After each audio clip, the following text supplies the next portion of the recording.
Hello, ASA members. I am Nancy Kidd, and I've been your Executive Director for the past 11 months. It's now just a few days before we'll be convening in Montreal, and I look forward to talking with many of you there. ASA has been very active since the last annual meeting. You'll see there are 2 companion videos to this one, focused on different aspects of our activities, and I hope you'll take a few minutes to watch them. In this segment, I'll share some personal thoughts about the critical role of disciplinary learned societies, which offers context for why we are engaged in the activities described in these videos.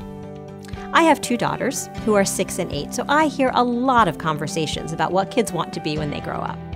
I've heard some unusual aspirations, but I've never heard a child say, "I want to become a Learned Society Executive Director."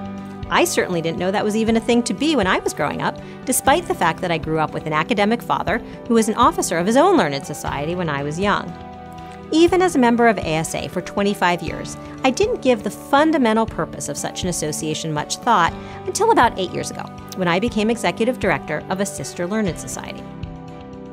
I'm a sociologist, and I've had a diverse career path that has included working at a foundation, in government agencies, and in private sector companies. So when I took a second job at a disciplinary learned society, it wasn't a fluke. It was a conscious decision to focus my career on a niche that I've come to believe is fundamentally important for the success of, in our case, sociology and sociologists. Learned societies can contribute in substantial ways to shaping disciplines. They can foster inclusion, support the teaching, research, practice, and professional development of people in the discipline, advocate for disciplinary interests both on and off campus, and engage the public and policymakers with relevant disciplinary scholarship. The first learned society in what became the United States was the American Philosophical Society, founded in 1743 by Benjamin Franklin. Like other societies that formed in the subsequent period of time, it was composed mostly of local class elites who came together to discuss ideas. As learned societies shifted to an emphasis on profession starting in the mid-19th century, many also shifted from invited membership to open membership with democratically elected leadership.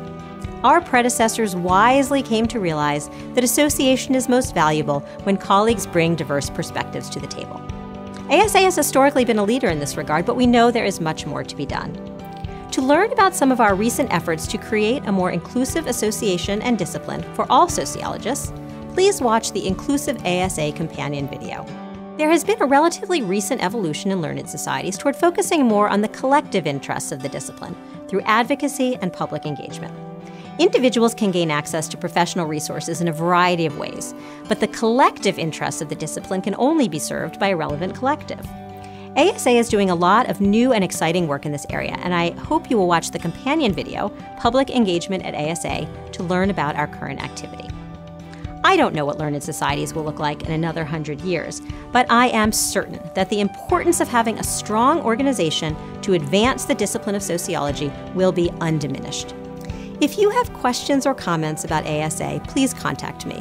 This is your association, and I'm glad to talk about any subject that is on your mind. I can be reached at nkid@asanet.org, and if you're going to be in Montreal, I very much hope we'll have a chance to talk there. For now, thank you for spending this time with me today.